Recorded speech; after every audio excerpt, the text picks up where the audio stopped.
खुशी की बात है कि यहाँ से प्रियंका जी भाषण देके मेहंदीपुर बालाजी के दर्शन करने जाएंगी। बोलो बालाजी महाराज की। प्रियंका गांधी, आदरणीय प्रियंका गांधी जी।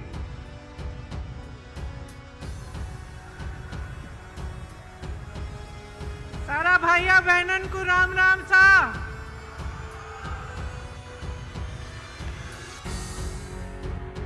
आदरणीय अशोक गहलोत जी, श्री सचिन पायलट जी, रंधावा जी, गोविंद सिंह दोतासरा जी, श्री सीपी जोशी जी, श्रीमती ममता भूपेश जी, प्रसादी लाल मीना जी, मुरारी लाल मीना जी, धीरज गुजर जी, जुबैर खान जी, रामजी लाल औध जी, अमृता धवन जी, वीरेंद्र राठौर जी, सभी उपस्थित नेतागण, पार्टी के कार्यकर्तागण, मेरी प्यारी बहनें, मेरे प्यारे भाई,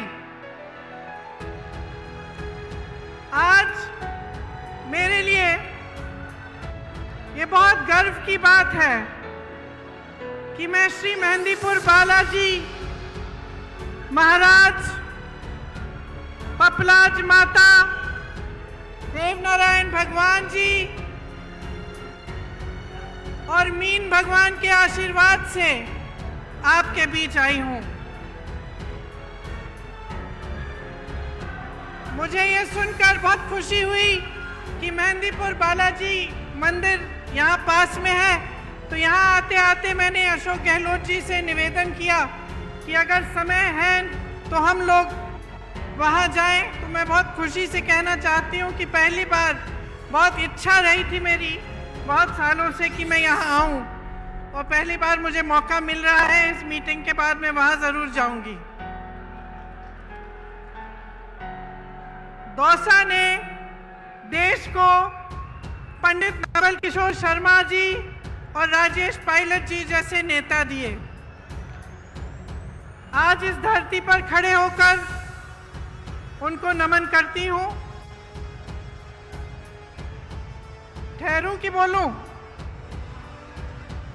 बोलती रहूं? रुक जाती।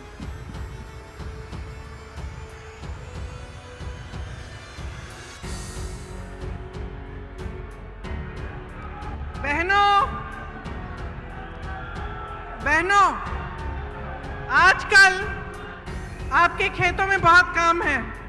मैं जानती हूँ कि आप दिन रात संघर्ष कर रही हैं, दिन रात मेहनत कर रही हैं, फिर भी आप यहाँ आई हैं, इसके लिए बहुत बहुत धन्यवाद।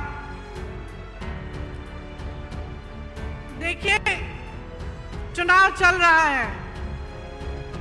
मैं तेलंगाना जा रही हूँ, छत्तीसगढ़, मध्य प्रदेश, राजस्थान, मिजोरम, हर जगह चुनाव है। जहाँ जहाँ मैं जाती हूँ तो उस प्रदेश की जो खासियत है, उस प्रदेश का जो हुनर है, जिसके लिए उस प्रदेश की मजबूती पूरे देश में जानी जाती है, उसके बारे में मैं बात करती हूँ। ये वीरों का प्रदेश है। यहाँ के महापुरुषों ने हमारे देश के लिए बड़े बड़े बलिदान दिए और इस देश की आज़ादी में बहुत भूमिका निभाई।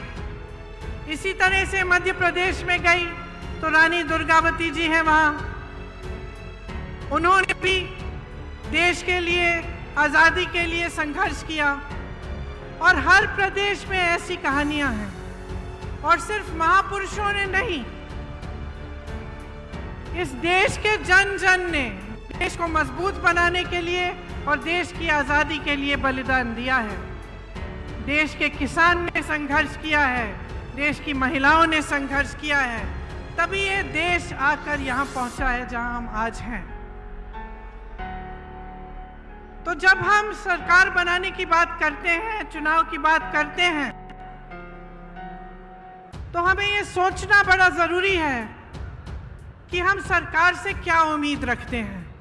ये देश ये प्रदेश जिसके लिए हम सब मेहनत करते हैं, जिसके लिए हम सब संघर्ष करते हैं, इसकी सरकार हमारे लिए क्या करेगी, ये सोचना बहुत जरूरी होता है।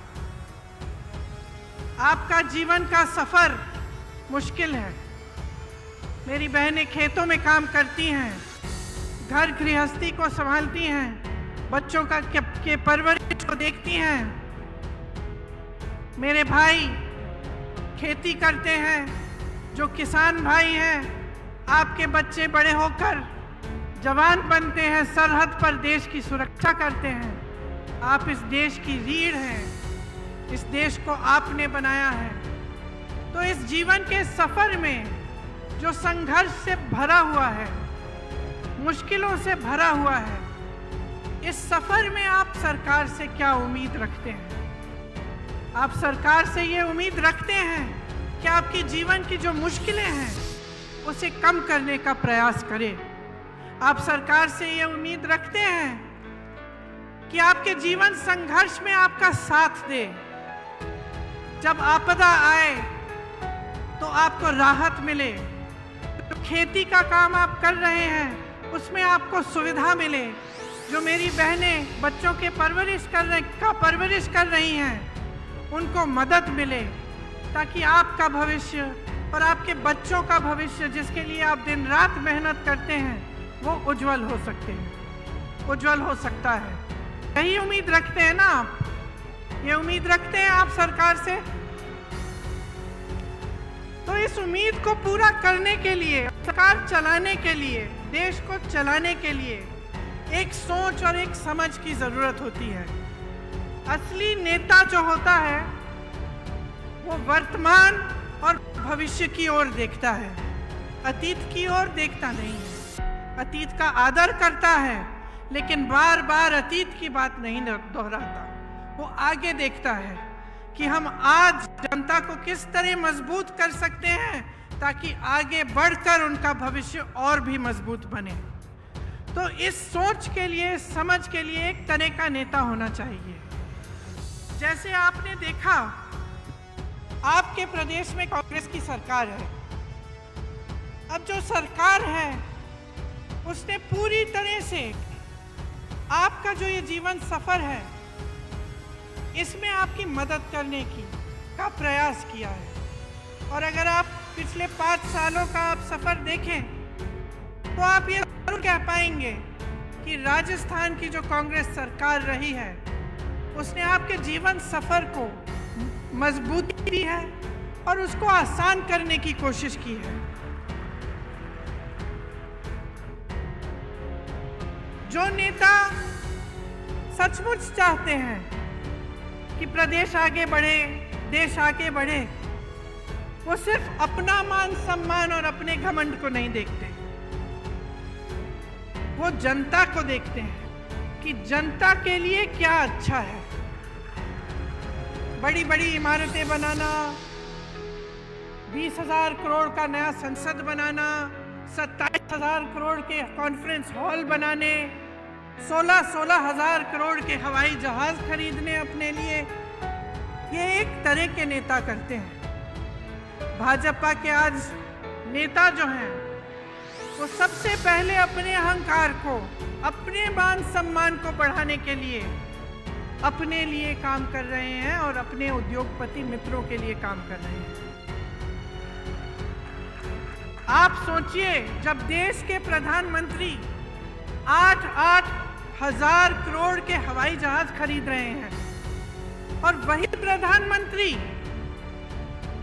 कहते हैं कि किसानों का कर्ज माफ करने के लिए पैसे नहीं है, 27,000 करोड़ की इमारतें बनी जा रही हैं, वही कहते हैं कि ओपीएस पेंशन के पैसे नहीं हैं। अपने बड़े बड़े उद्योगपति मित्रों को देश की सारी संपत्ति दे चुके हैं। तो आप सोचिए, आपने भरोसा करके दिया, सत्ता दी, आपने खड़ा किया, आपकी उम्मीद थी कि आपके जीवन सफर में वो आपकी मदद करेंगे, आपकी उम्मीद थी कि जो देश की संपत्ति है उसकी हिफाजत करेंगे। लेकिन क्या हुआ? देश की सारी संपत्ति अपने बड़े बड़े उद्योगपति मित्रों को दे दी। जो 6,000 करोड़ की कंपनियां थी, लाखों की कंपनियां थी, उनको कम दाम में बेच दिया। जहां से आपको रोजगार मिल सकता था, वो अपने बड़े बड़े उद्योगपति मित्रों को बेचकर प्राइवेट कर दिया। जहां आरक्षण मिलता था, वो भी नहीं मिलेगा। तो आपने उम्मीद की, लेकिन आपकी उम्मीद को तोड़ा गया। आज ये नौबत आ गई है कि प्रदेश की सरकार महंगाई के राहत कैंप लगा रही है, क्योंकि देश की जो सरकार है, केंद्र की जो सरकार है, उसने इतनी महंगाई बढ़ा दी है कि आप गुजारा नहीं कर पा रहे हैं। तो ये जो नजरिया है इन नेताओं का, जो भाजपा का नजरिया है, उसको आपको समझना पड़ेगा।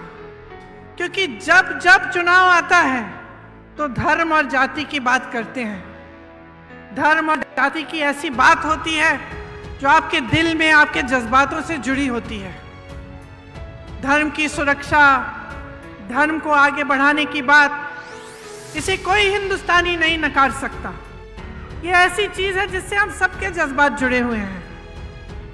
लेकिन आपको ध्यान से समझना पड़ेगा कि ये चुनाव के समय क्यों उठ रही हैं ये बातें। चुनाव के समय ये बातें क्यों करते हैं, और चुनाव के समय आपके विकास की बातें क्यों नहीं की जा रही हैं। चुनाव के समय आपको ये क्यों नहीं बताया जा रहा है कि ये जो ओपीएस पेंशन के पैसे हैं, ये आपको क्यों नहीं दे सकते।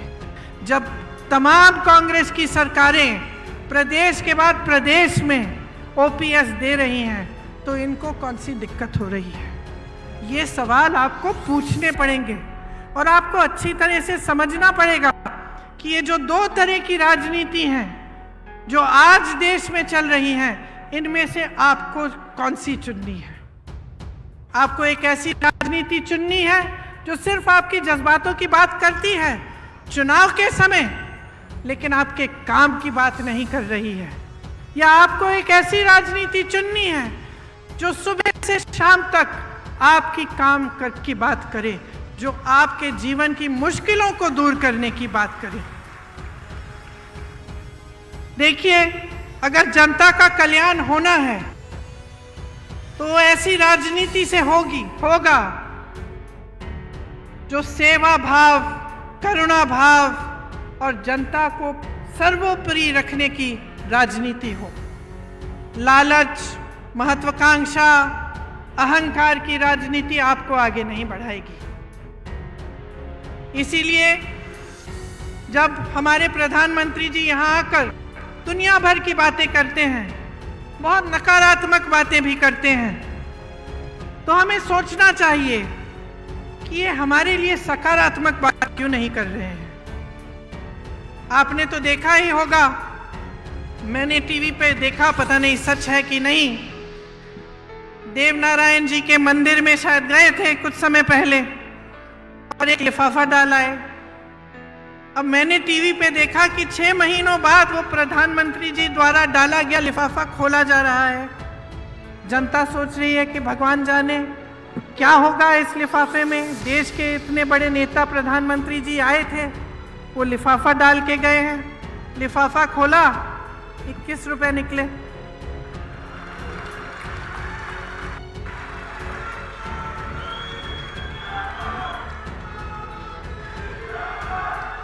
अब आप मुझे बताइए कि एक तरह से यही हो रहा है देश में। घोषणाएं बड़ी बड़ी मंच पर खड़े होकर कैसे कैसे लिफाफे दिखाए जा रहे हैं आपको, और जब आप उन लिफाफों को खोलते हैं, जब चुनाव खत्म हो जाता है और बारी आती है कि काम करके दिखाओ, तो कुछ नहीं होता। तो इस राजनीति से सावधान हो जाइए। ये ईआरसीपी का जो जुमला है जो आपको दिया गया, यही चीज थी। ये सिर्फ एक नहर की परियोजना नहीं थी ये, बल्कि दौसा और आसपास के 12 जिलों के लिए जीवनदायिनी गंगा के समान है। भाजपा के नेता और प्रधानमंत्री जी से सिर्फ जुमलेबाजी होती है इस पर। पहले आए थे तो कहा था ईआरसीपी को राष्ट्रीय परियोजना का दर्जा दिया जाएगा। दिया क्या? दिया?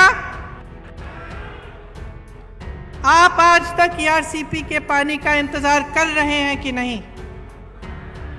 कर रहे हैं ना। अब मैं आपसे एक दूसरी तरह की राजनीति की बात कर रही थी, जिसका नजरिया आगे भविष्य के लिए सोचने का नजरिया होता है। तो आप सोचिए, पंडित जवाहरलाल नेहरू जी ने ऐसी जाल बिछाई थी पूरे देश में परियोजनाओं की, भाखरा नंगल डैम, रिहंद बांध, हीराकुंड, ब्यास, चंबल, गंडक, कोसी, रामगंगा पर देश के 60 से अधिक बड़े बांध की परियोजनाएं बनाई। इंदिरा गांधी नहर सबसे बड़ी नहर जो है, और सैकड़ों छोटी छोटी सिंचाई और जलापूर्ति की परियोजनाएं बनाई गई। उनके बाद इंदिरा जी आई, उन्होंने ये काम आगे बढ़ाया। शास्त्री जी आए, ये काम आगे बढ़ाया। तो जब राजनीति की सोच होती है कि आप भविष्य के लिए काम किया जाएगा, देश के लिए किया जाएगा, तो ऐसे काम होते हैं। खोखली घोषणाएं नहीं होती हैं जिनको पूरा करने का कोई इरादा ही नहीं होता। तो सतर्क किसको रहना पड़ेगा बहनों, बताओ? आपको सतर्क रहना पड़ेगा। आप इतनी मेहनत करती हैं अपने बच्चों को बड़ा करने के लिए, तो इसलिए तो नहीं करती ना कि जितनी भी देश की संपत्ति है जो आपके बच्चों और उनके भविष्य को मजबूत बनाने में जानी चाहिए, वो ये लोग गवा रहे हैं। अब आप बेरोजगारी को देखिए, 45 साल में सबसे अधिक बेरोजगारी आज है। और बेरोजगारी है, फिर भी किस तरह की स्कीम ला रही है ये सरकार। आप पुलिस में हैं, मेरी बातों को सुन रहे हैं। आपकी तरह तमाम नौजवान परिश्रम करते हैं कि वो सेना में भर्ती होंगे। मैंने खुद अपनी आंखों से देखा है। उत्तर प्रदेश में एक बार मैं सुबह 4 बजे गिरफ्तार हो गई थी। उससे पहले जब पुलिस हमको ढूंढ रही थी, हम एक गांव के पास रुके, शायद 3:30 बजे होंगे सुबह के, और मैंने देखा बहुत सारे लड़के 3:30 बजे सुबह सड़क पर आ गए हैं।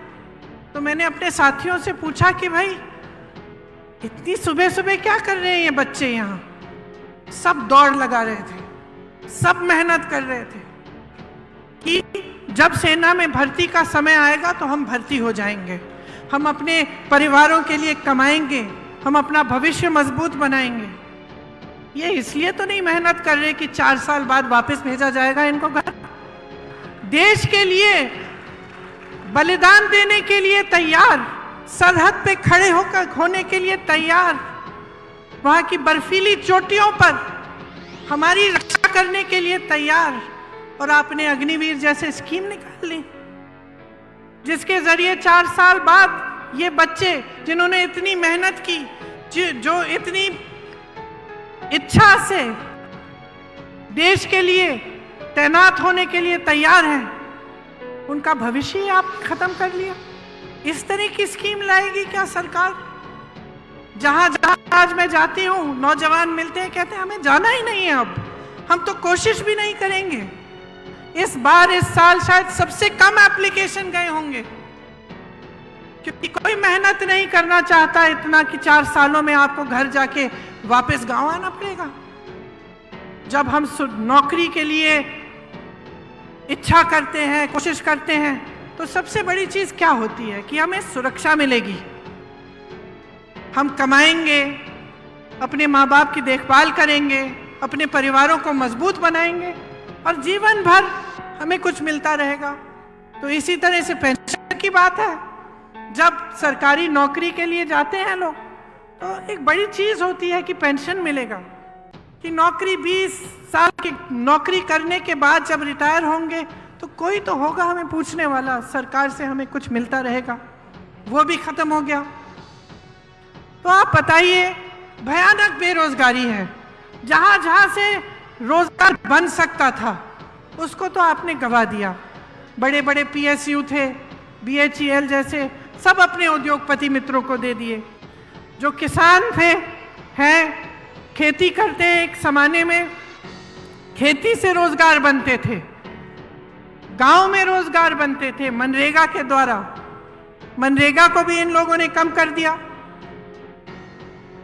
ऊपर से नए रोजगार नहीं बन रहे हैं। जो छोटी दुकानें थी, जो छोटे कारोबार थे, छोटे बिजनेस थे, वो भी नौकरी देने के काम करते थे, उनको भी आपने खत्म करने के कगार पे कर दिया है। आपने जीएसटी थोपी, इन पे नोटबंदी थोपी, छोटे दुकानदार जीएसटी में उलझ गए एकदम। तो जहां से रोजगार बनते थे, वो सारी जो जितनी भी जगह थी जहां से रोजगार बन सकते थे, उनको आपने खत्म कर दिया। महंगाई आपने ऐसे बढ़ा दी कि मेरी बहनें दुकान जाती हैं कुछ खरीदने के लिए, खाली हाथ वापस आती होंगी, क्योंकि कुछ मिलता नहीं है, कुछ खरीद नहीं पाती है। इतना संघर्ष कर रही हैं, बच्चों की फीस भरनी होती है, छत में से पानी टपक रहा है उसकी मरम्मत करनी है, या फिर कोई बीमार पड़ता है उसका इलाज करना है। तो टेंशन ही टेंशन होता है कि किस तरह से हम ये कर पाएंगे, क्योंकि कहीं से कमाई नहीं हो रही है। तो अगर ये परिस्थितियां हैं पूरे देश में, और हम प्रदेश की सरकार के द्वारा पूरी कोशिश कर रहे हैं कि इन परिस्थितियों से आपको निकाल पाएं, कि हम आपकी मदद कर पाएं, और अशोक गहलोत जी की सरकार है जिसमें तमाम ऐसी स्कीमें आई हैं जिससे आपकी सहायता होती है और आपको इन संघर्षों का सामना करने की मजबूती मिलती है। जैसे यहाँ पे जो बिजली आपको मिलती है, वो दूसरे प्रदेशों में ऐसे नहीं है। आपने सुना होगा कि प्रधानमंत्री के बड़े उद्योगपति मित्र हैं, अभी हाल ही में ये बात बाहर आई कि इंडोनेशिया से कोयला खरीद के यहाँ लाते हैं, और लाते लाते उसका दाम दुगना बढ़ा देते हैं। तो जो बिजली की बिल आपकी चढ़ती चली जा रही है, वो सारे इन उद्योगपतियों के जेब में जा रहे हैं पैसे। और सरकार को रोकना चाहिए, सरकार को रास्ता दिखाना चाहिए, लेकिन सरकार और इनको मजबूत करने का काम कर रही है और आपके जेब से पैसों को निकाल कर अपने बड़े बड़े उद्योगपति मित्रों को दे रही है। तो जैसे मैंने कहा, अब राजस्थान की हमारी प्रदेश की सरकार है। आप जानते हैं कि महंगाई के राहत कैंप राजस्थान सरकार ने आपके लिए लगाए। किससे बचाने के लिए? उस महंगाई से बचाने के लिए जो केंद्र सरकार की वजह से, जिससे आप जूझ रहे हैं। आप जानते हैं कि राजस्थान प्रदेश में, आपके प्रदेश में जो स्वास्थ्य की योजना है, जो स्वास्थ्य के लिए बीमा आपको 25 लाख का जो मुफ्त का इलाज मिल रहा है, ये किसी और प्रदेश में आज तक नहीं है। पहला प्रदेश है। शायद अभी अभी छत्तीसगढ़ में भी कुछ समय पहले शुरू किया गया है, वो भी कांग्रेस की सरकार है। ग्रामीण क्षेत्रों के लिए 1000 इंदिरा रसोई बनाई गई हैं। ये भी राजस्थान सरकार का काम है। इसमें आपको 8 रुपए पे भरपेट भोजन मिल रहा है। गैस सिलेंडर की जो सब्सिडी है, इसके तहत आपको 500 रुपए में सिलेंडर मिल रहा है, जब भारत सरकार ने इसको 1100 से 1200 रुपए का किया था। मेरी बहनों के लिए इंदिरा गांधी स्मार्टफोन योजना के तहत मुफ्त मोबाइल मिल रहे हैं। 1 करोड़ से ऊपर उपभोक्ताओं का बिजली का बिल शून्य आया है। और ये तब जब मैंने आपको समझाया कि किस तरह से केंद्र की सरकार उन उद्योगपतियों को आगे बढ़ा रही है जो आपके जेब से बिजली का पैसा छीन रहे हैं।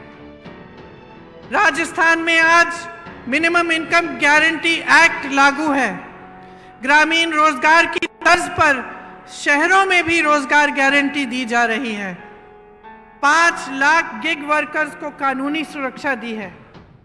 इनको कोई नहीं पूछता। बहनों और भाइयों, जो गांव में रोजगार नहीं मिलता, शहर चले जाते हैं रोजगार ढूंढने के लिए, और शहर में गिग का काम करते हैं। कहीं पे डिलीवरी हो गई, कहीं पे जाके कुछ देना है, ये सारे काम करते हैं। उनको कोई नहीं पूछता। कोई नहीं पूछता कि इनको कितना पैसा दिया जा रहा है, कैसे काम कर रहे हैं। यहाँ राजस्थान की सरकार ने खास इनके लिए भी कानूनी सुरक्षा दी है, ताकि कोई कम पैसे न दे पाए, कम वेतन न दे पाए। 309 नए कॉलेज बने हैं। मैं कल परसों तेलंगाना में थी, एक सरकारी यूनिवर्सिटी नहीं बनी वहां 5 सालों में। यहाँ 309 नए कॉलेज, 9 नई सरकारी यूनिवर्सिटी खोली गई हैं। क्यों? क्योंकि यहाँ कांग्रेस की सरकार है। जहाँ दूसरी सरकारें हैं, आपको मालूम है उस प्रदेश में क्या हो रहा है? एक भी सरकारी यूनिवर्सिटी नहीं खोली है, लेकिन प्राइवेट यूनिवर्सिटियां खूब खोली हैं ताकि जनता को फीस की मार पड़े और उनको मजबूरन प्राइवेट में जाना पड़े। हर जिले में यहाँ पर अस्पताल और नर्सिंग होम खोले गए हैं। सरकारी नौकरियों में ठेका की प्रथा खत्म हो गई है। 21 लाख किसानों को 14,000 करोड़ कर्ज माफ किए और अन्नपूर्णा फूड पैकेट के माध्यम से आपको गेहूं, दाल, चीनी, तेल, नमक और मसाले मिलते हैं।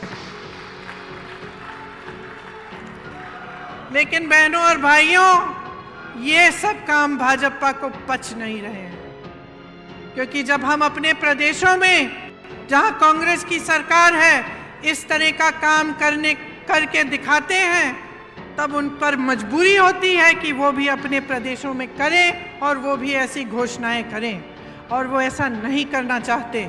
उनकी सारी सरकारें सिर्फ बड़े उद्योगपतियों के लिए चलती हैं, उनमें गरीबों के लिए, मिडिल क्लास के लिए कोई सोच ही नहीं है। उनसे पूछिए, प्रधानमंत्री जी जब यहाँ आते हैं उनसे पूछिए, वो ये कहते हैं कि आप मेरे नाम पर, मोदी जी के नाम पर आप वोट डालिए। पूछिए, क्या प्रधानमंत्री पद छोड़कर यहां आकर मुख्यमंत्री बनने वाले हैं? क्या उनको अपनी पूरी पार्टी में कोई चेहरा नहीं मिल रहा? पूछिए ना उनसे।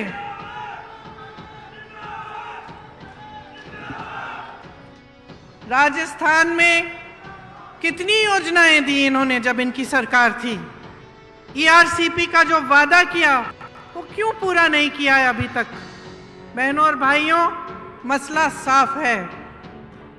मोदी जी का ध्यान, भाजपा का ध्यान आपकी भलाई पे नहीं है। किस तरह से सत्ता में रहना है, किस तरह से अपने आप को मजबूत करना है, यही है उनका एकमात्र लक्ष्य और इसी पर उनका ध्यान है। इनकी नीति बन गई है, आप पिछले 10 सालों में देखिए, नीति बन गई है गरीबों से खींचना और बड़े बड़े उद्योगपतियों को सींचना। सोच लीजिए मेरी बहनों और भाइयों, भाजपा की सरकार यहां वापस आएगी तो पुरानी पेंशन खत्म। भाजपा की सरकार वापस आएगी तो सोचिए गैस सिलेंडर का क्या होगा। सोचिए कि आपको जितनी भी राहत मिल रही है उसका क्या होगा। सोचिए क्या आपका मुफ्त में 25 लाख का इलाज हो पाएगा कि नहीं, क्योंकि आपने अनुभव किया है। मैं नहीं कहती हूं कि मेरे कहने पर वोट दीजिए, अपने अनुभव पर दीजिए। आप खुद देखिए कि इस सरकार ने आपके लिए क्या किया। भाजपा आपके बारे में नहीं सोच रही है, वहां स्वार्थ हावी है। सब नेता खुद को मुख्यमंत्री घोषित कर रहे हैं। कहीं की ईंट, कहीं का रोड़ा, अनुमति ने कुनबा जोड़ा, मोदी जी के अहंकार ने कुनबा तोड़ा। आज पूरी पार्टी बिखरी हुई है, एकजुट होने का नामो निशान नहीं है। यहां पूरी पार्टी एकजुट होकर मंच पर बैठी है। राजस्थान का रिवाज बदल डालो। राजस्थान का रिवाज बदल डालो। इस बार दोबारा कांग्रेस को लाओ।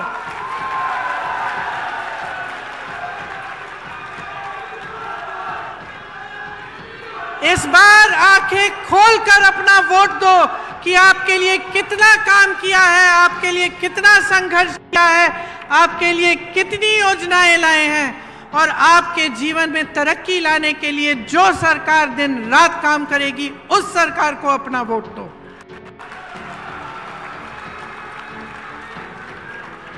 एक तरफ गहलोत जी का अनुभव है, आपके लिए दिन रात एक करने की इच्छा, आपके लिए ऐसी योजनाएं लाने का प्रयास जिससे आपका जीवन सफर सुनहरा हो। दूसरी तरफ सचिन पायलट जी जैसे युवा नेता जो आपके भविष्य की तरफ देखते हुए आपके लिए हर रोज मेहनत करते हैं। ये कांग्रेस पार्टी आपके लिए समर्पित है। ये चाहती है कि राजस्थान मजबूत बने। हम चाहते हैं कि राजस्थान का विकास हो। हम चाहते हैं कि राजस्थान में फिर से 5 सालों के लिए एक ऐसी सरकार बने जो आपकी सरकार हो। इस प्रयास में, इस कोशिश में आप हमारा समर्थन देंगे, आप हमारी सहायता करेंगे तो आप ही का भविष्य उज्जवल होगा। इसलिए आज यहाँ खड़े होकर मैं आपको धन्यवाद देना चाहती हूँ कि आपने बहुत ध्यान से मेरी बातों को सुना और मैं आशा रखती हूँ कि वोट देने के दिन भी आप इन बातों को याद रखेंगे और हमारे हाथ मजबूत करेंगे, कांग्रेस पार्टी की सरकार दोबारा बनाएंगे। जय हिंद, जय हिंद, जय हिंद। बहुत बहुत धन्यवाद प्रियंका जी। प्रियंका जी यहाँ से मेहंदीपुर बालाजी मंदिर जाएंगी। आपका इस पावन धरा पे हम सबको आशीर्वाद देने के लिए हार्दिक धन्यवाद। जय कांग्रेस, विजय कांग्रेस।